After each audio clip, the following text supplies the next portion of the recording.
Hello students, कैसे हैं आप सब। अब आज हम कर रहे हैं एचटेट के लिए यहाँ पे हिंदी के प्रैक्टिस क्वेश्चंस, और इसमें आज हम करने वाले हैं उपसर्ग। देखिए, उपसर्ग से रिलेटेड एचटेट के पीजीटी, टीजीटी, पीआरटी में काफ़ी सारे क्वेश्चंस पूछे जाते हैं, तो इन्हीं क्वेश्चंस की हम प्रैक्टिस कर रहे हैं। उपसर्ग के लिए सारे बच्चे जो है एस्पिरेंट्स हैं जितने भी, वो थोड़े से कन्फ्यूज़ हो जाते हैं, तो अगर आप जितनी से ज़्यादा प्रैक्टिस करेंगे ना, उतने अच्छे से आप एग्ज़ाम को अटैम्प्ट कर पाएंगे।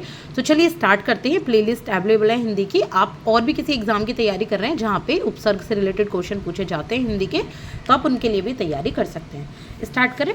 देखिए, सबसे पहला क्वेश्चन है यहाँ पे अलबत्ता। तो हमें 4 विकल्प यहाँ दे रखे हैं, हमें बताना है कि इनमें से कौन सा सही है।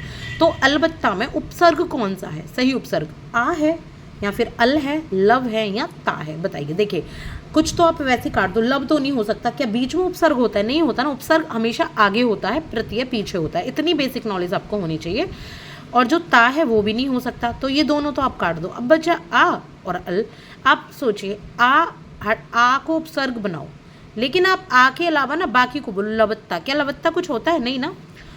अल, ये थोड़ा जो शब्द है ये बाहर से आया हुआ है, थोड़ा विदेश शब्द जिनको कहते हैं तद्भव वाले।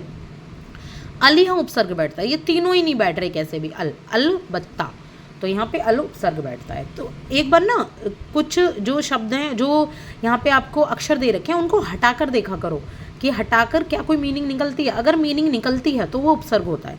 अलगरज, अलगरज में देखो अल है, लग तो नहीं हो सकता बीच में, गर भी नहीं हो सकता बीच में, रज भी नहीं हो सकता लास्ट में। क्या बचा? अल।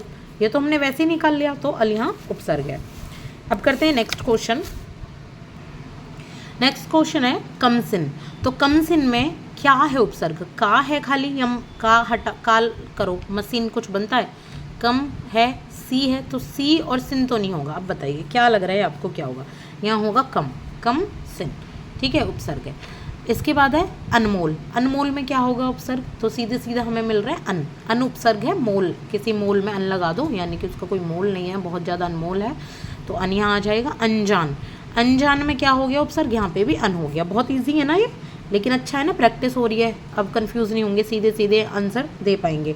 अब ये अनपढ़ में बात की जा रही है, तो यहाँ पे भी अन ही उपसर्ग है। अधखिला में क्या है? अध ही उपसर्ग है। अधपका में क्या है? अध ही उपसर्ग है। अगखिला में क्या है? अग ही उपसर्ग है। 19 में क्या है? चलिए बताइए, थोड़ा हार्ड लग रहा है। 19 में क्या है? उन उपसर्ग है। 19, ठीक है।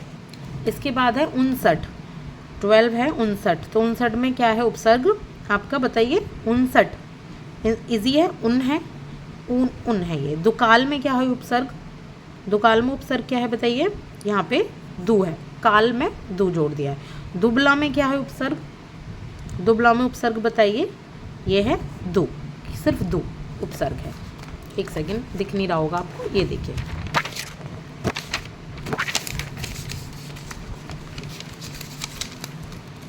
निकम्मा, निकम्मा में क्या है उपसर्ग? ये है निक। निर्लज्ज में क्या है बताइए? ये है निर, ठीक है, निर। बिन ब्याया में क्या है? ये है बिन। तो ये सारे उपसर्ग हो गए आपके। अभी थोड़े से और रह रहे हैं, हम उन्हें भी कर लेते हैं। 1 सेकेंड। इसके बाद है भरपेट। तो भरपेट में उपसर्ग क्या है? भर। भरपाई में क्या है? यहाँ पे भी भर है। कुपात्र में क्या है? कु है। सुजान में क्या है? सु है। गैर कानूनी में क्या है उपसर्ग बताइए? गैर कानूनी अगर आ जाए तो क्या है उपसर्ग? यहाँ पे गैर है। गैर सरकारी में भी गैर है। अपमान में अप है। अनुशासन में अनु है, ठीक है। क्या है अनुशासन में? अनु है। और इसके बाद अविनीत। अविनीत में उपसर्ग है यहाँ पे आ, विनीत यानी कि विनम्र। अभिमान में उपसर्ग क्या है? तो यहाँ पे है अभी। अभियान में क्या उपसर्ग है? तो यहाँ पे भी अभी है, ठीक है। अध्याय में क्या है उपसर्ग? अध्ययन है। अध्ययन में उपसर्ग क्या है? अधि है, ठीक है, अधि, अध्ययन। निश्चल में क्या है उपसर्ग? तो यहाँ पे ये सिर्फ नी है। तो आई होप कि आपको समझ आ गए होंगे उपसर्ग। बहुत ही छोटी सी क्लास है, ज़्यादा ताम झाम की नहीं है, सिंपल सी है। Like and subscribe. Thank you so much.